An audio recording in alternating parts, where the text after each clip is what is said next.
Just wanted to thank everybody that came out and posted in my Discord server about this patent. And you could see that I'm appropriately dressed today. But I wanted to make a full video about it because there was some confusion on actually what I was implying.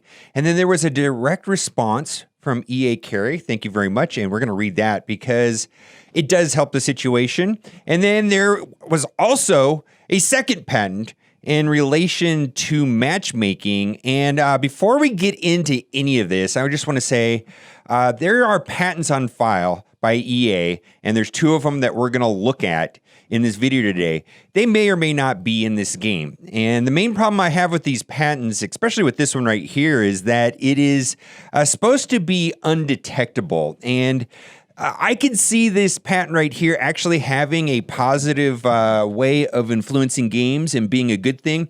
It's a dynamic difficulty adjustment. And in the most basic sense, there is a difficulty adjustment in various games, and it's a good thing. Like, let's say Mario Kart, for example. When you're in first place, you're more likely to get blown up than if you're in 10th place. In 10th place, you get more boosts and you go faster. Now, the problem with that is that when I played a lot of Mario Kart with my friends, we're all sitting on the couch, I got three of my friends.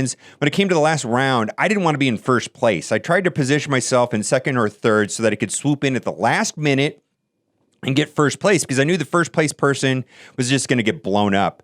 And that's the reason why they want to make these adjustments undetectable by the user. They don't want us to game around it.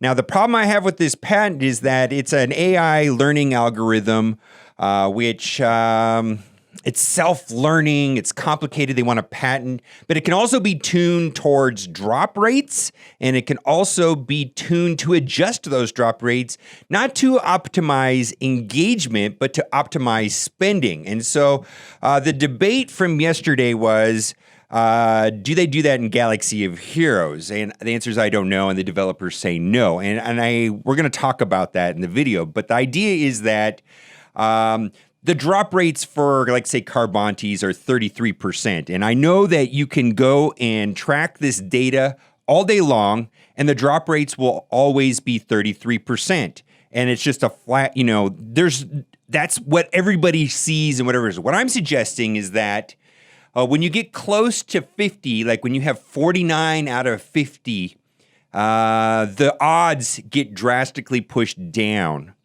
And when they get pushed down, it causes some frustration where it's like, oh my God, I just need one more Carbonte and I can take this character to gear 12. And so I'm forced to refresh or wait another day.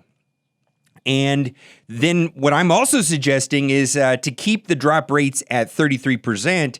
The drop rates are actually higher when let's say you have like 0 to 25 Carbontes. And everybody in the comment section and all over Reddit and also on my Discord server is saying, yeah, this happens to me when I get to 99 out of 100. Now, I don't know if this is anecdotal evidence or it's the truth, but this patent suggests that they have a way of doing it, and EA has a way of doing it.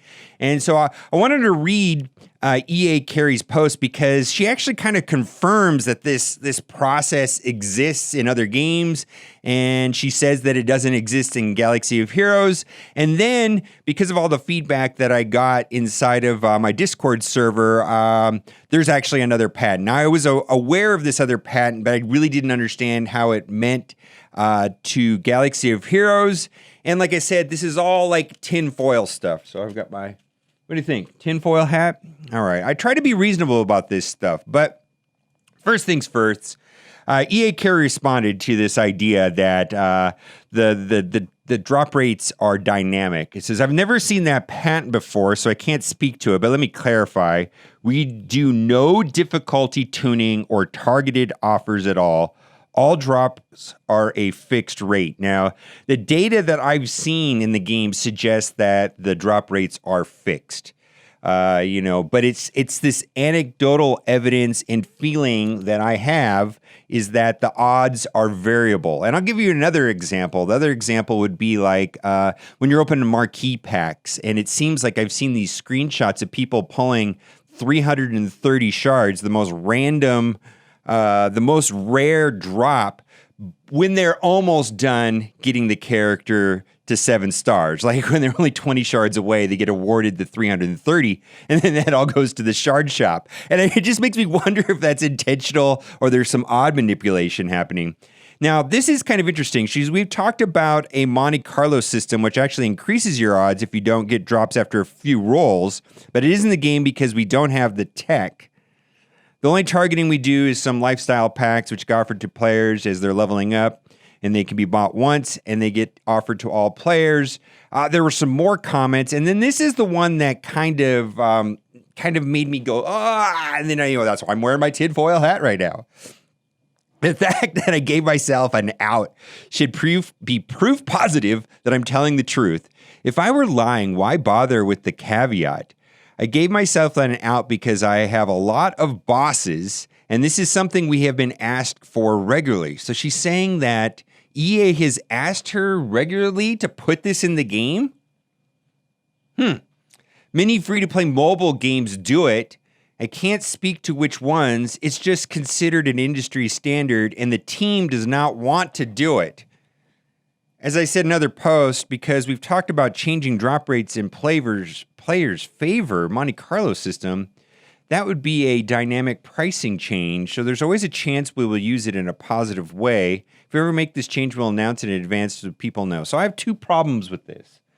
The main problem that I have is that it's undetectable, and that they do have the tech, and that EA has the tech. And I just, also, the second problem I have is that this is EA, Electronic Arts. And if I was a game developer and I had a means to increase profits with an algorithm that my parent company had, and my bosses were asking me to do it, I think I would use it. And I think if it was considered to be unethical, overly greedy, or maybe possibly illegal, I think I would deny it also. Just saying. Tinfoil hat. But I do want to say that EA Carey, 2 things I have to say about her is she's brilliant, very smart, like one of the smartest people I think ever from what I can see, what I've read about her, from meeting her in person, just brilliant. But she's also, in my opinion, truthful to a fault. And I think that is largely seen right here when somebody asked her about, do you expect people to pay $4,000 to $5,000 to catch up? And she said yes to some degree. And I got to give her props for being honest right there. I know a lot of people are not happy with that post. Like if I go into the Google Play Store and I look at the 1-star ratings, a lot of people are like quoting this exact post where the lead developer is saying that they expect, and she wasn't saying that she expects, but she says to some degree, a lot of people are going to spend that much money and so on. So I do think she is largely a, like this was a very honest comment. I got to give her that. Now, inside of the Discord, I just want to read something that was came up in my Discord server by this guy right here, Velcause and Effect. In a developer conference, someone from EA talked about dynamic matchmaking, which is a much more concerning patent.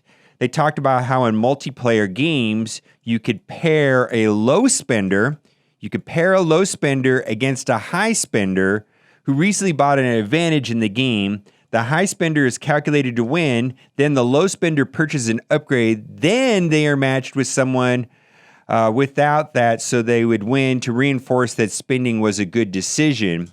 These things came out a bit before Battlefront 2, and there was quite an uproar. And so I did look into this patent, and I just want to say in advance, I don't know if this has anything to do with the new matchmaking that's going to be coming out in Grand Arena, but the technology is there to do what this is suggesting. So this is an engagement optimized matchmaking framework. The abstract basically says this: current matchmaking systems depend on a single core strategy and create fair games at all times. GA matchups should be fair at all times. Listen to what they say right here. This kind of blows my mind, actually. These systems pair similarly skilled players or some people with similar galactic power in assumption that a fair game is the best player experience. Check this. We will demonstrate, however, that this intuitive assumption sometimes fails and that matchmaking based on fairness is not optimal for engagement. And so what they're trying to say there is that if a person loses too many times, they will throw them a bone so that they will actually win so they don't stop playing the game. And so this is all done by AI algorithms, a machine learning, self-learning software where they don't necessarily pair people what is considered fair, but what is going to optimize the playing experience. And that's kind of interesting. So if you win too many times, it's boring. If you lose too many times, you get frustrated and you quit. Now, what's interesting is that they're assuming that this is going to be optimized for engagement. But if I search this document for spend, they talk about reconfiguring the algorithm for spending rather than engagement. This just blows my mind. The optimization objective can be tuned for various interests, in-game time, or even spending. So what this gentleman is suggesting right here is that they could use matchmaking so that it would be low spender against high spender, basically to fuel more spending in the game. Now, they talked about matchmaking recently, and I don't know if they're going to do this, but I largely agreed with this post where they talked about rebalancing matchmaking so that it's not solely based off GP, and that they wanted to introduce a larger set of variables and so that it doesn't punish the people going broad. And I think this is a magnificent idea. Now, I just hoping that they're not going to incorporate something like their parent company suggests, because EA has this patent, this paperwork on basing matchmaking not off of skill or fairness, but to optimize it in a way so they manipulate who wins and who loses to fuel spending. Tinfoil hat stuff, guys. But this Grand Arena says, starting with first Grand Arena Championship, we are going to slightly reduce the weighting of pure GP in the matchmaking system for GA in favor of a larger set of variables intended to make players feel less like Grand Arena is punishing players for going broad. If you're working on newer or lower powered squads, the matchmaking system will be less likely to count those efforts towards matchmaking you with an ideal opponent, and you'll be less likely to be paired up with a player who A, looks just like you GP-wise, but B, who has instead spent all of their efforts optimizing a smaller handful of squads. Okay, those players would still be rewarded for their strategy in Grand Arena, but they'll be matched up against someone who looks more like them.